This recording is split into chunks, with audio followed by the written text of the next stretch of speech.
Hello everyone, welcome to my YouTube channel Vitamins Institute. So happy new year to all.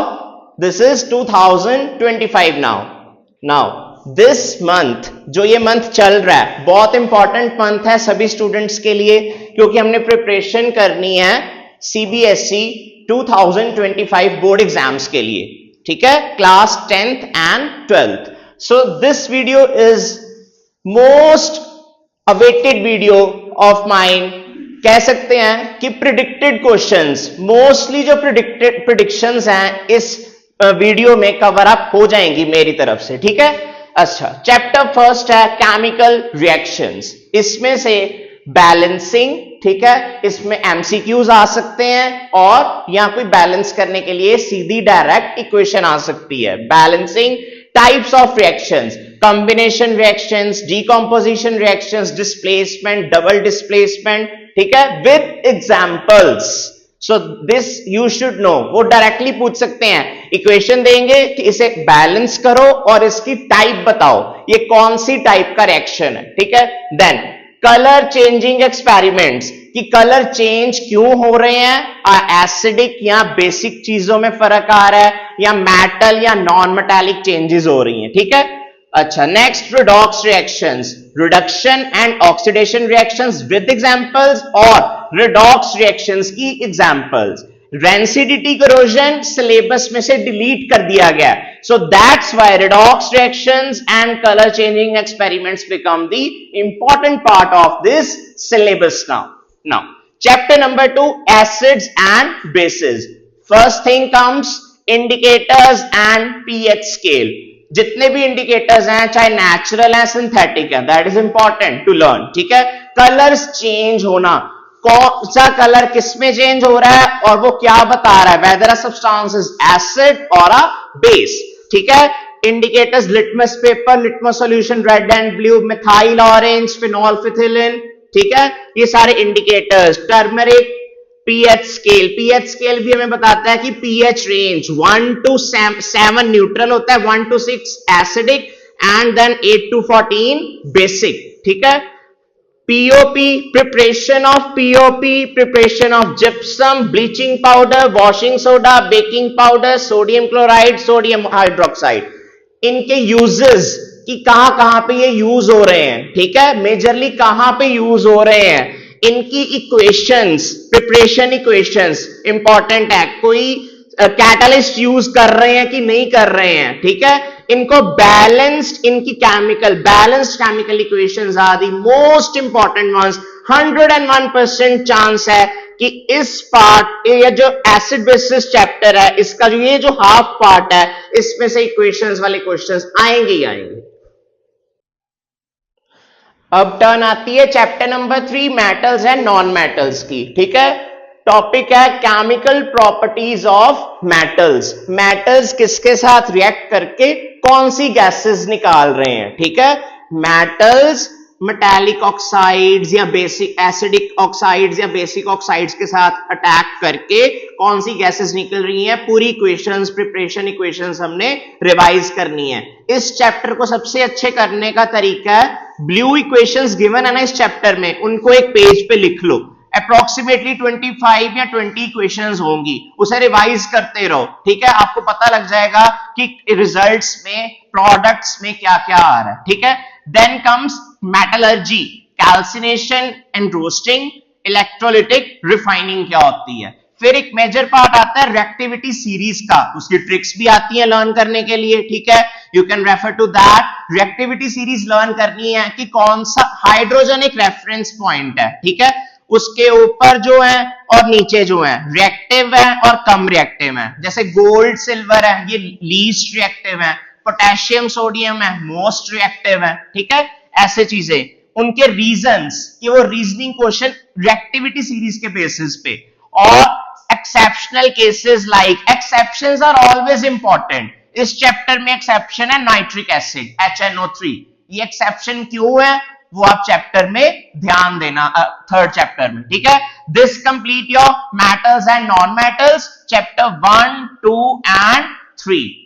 ठीक है, now comes the turn of chapter number 4, most important chapter. क्यों most important है? इसमें सब कुछ ही important है, पूरे का पूरा चैप्टर इंपॉर्टेंट है। कार्बन एंड इट्स कंपाउंड्स, ये चैप्टर इस बार क्यों ज्यादा इंपॉर्टेंट हो जाता है? क्योंकि पीरियोडिक क्लासिफिकेशन चैप्टर, जो चैप्टर नंबर 5 हुआ करता था, उसको सिलेबस में से डिलीट कर दिया गया। Now so it's the turn of carbon and its compounds. IUPAC naming, meth, eth, prop, but, pent, hex, hept, op, non, dec, सारी कार्बन चेन्स, ठीक है, different functional groups, homologous series, electron dot structures of ethanol और amines, ठीक है। अच्छा, important reactions, इस chapter में ना 3 इंपॉर्टेंट रिएक्शंस हैं। एस्टरिफिकेशंस, एस्टर्स बनते हैं, सैपोनिफिकेशंस, सोप्स की फॉर्मेशन, डिहाइड्रेशन ऑफ इथेनॉल, ठीक है, ईथर्स, इथेनॉल और ईथर्स भी, ये कुछ 4-5 ऐसे रिएक्शंस हैं जो बहुत इंपॉर्टेंट है। 101% पेपर में वर्कआउट करेंगे आपके लिए, ठीक है। और वर्किंग ऑफ सोप, सोप्स की वर्किंग, अच्छा, hard water, soft water, difference क्या होता है, और सोप्स की वर्किंग, ठीक है। After carbon and its compounds, now comes the turn of chapter number 5, life process. इसकी जगह टॉपिक हुआ करता था periodic classification. Full chapter has been deleted, ठीक है। अच्छा, now human heart diagram and working, double circulation. Human heart is very important for our body, for our life processes, ठीक है। Everything is dependent on human heart, its pumping of blood nature, ये सारी चीजें बहुत important है। Double circulation, ठीक है। Excretion topic is really important with nephrons working, nephron की डायग्राम और उसकी वर्किंग एक्सक्रीशन में इंपॉर्टेंट रोल प्ले कर रही है। Then comes the turn of respiration, anaerobic and aerobic, aerobic and anaerobic. Aerobic means with the use of oxygen, anaerobic means without oxygen, okay. Then comes nutrition, diagram and working, how our body is getting nutrients from the food, ठीक है। अच्छा, control and coordination chapter में ना neurons, reflexes, hormones, functions of brain. अच्छा, hormones कैसे role play कर रहे हैं बॉडी पार्ट्स की ग्रोथ एंड डेवलपमेंट के लिए, सारी चीजें फूड की डाइजेशन के लिए, ठीक है, जैसे salivary amylase, pepsin, trypsin, enzymes, ये सारे कैसे रोल प्ले कर रहे हैं, ठीक है। और ब्रेन के functions, brain is divided into 3 parts, cerebellum, medulla, ठीक है। और वो तीनों पार्ट्स के फंक्शंस, ठीक है, एमसीक्यूज में भी आ सकते हैं। बहुत सारी मतलब प्रेडिक्शन यही है कि एक एमसीक्यू आएगा और एक सेक्शन बी या सेक्शन सी में क्वेश्चन आएगा, ठीक है। चलो आगे देखते हैं। Now comes the turn of chapter number 7 and 8, reproduction and heredity.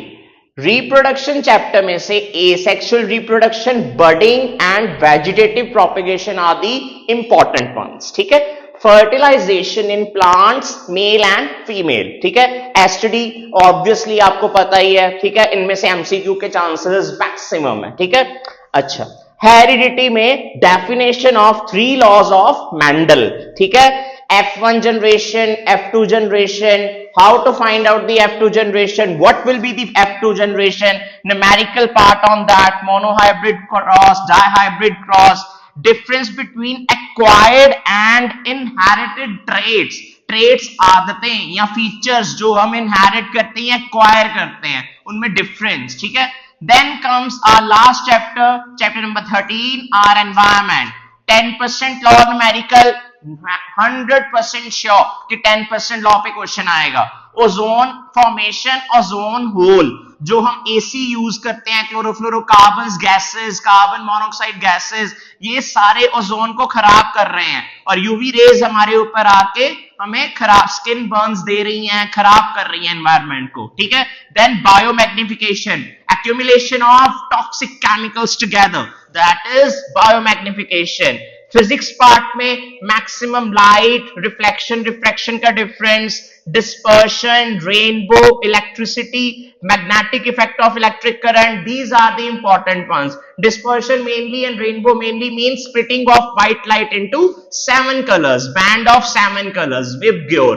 ठीक है, violet, indigo, blue, green, yellow, orange, red. ठीक है, रेड इज द कलर जो आईज को सबसे ज्यादा नजर आता है। So I hope this whole video will help you to get great marks. Thank you.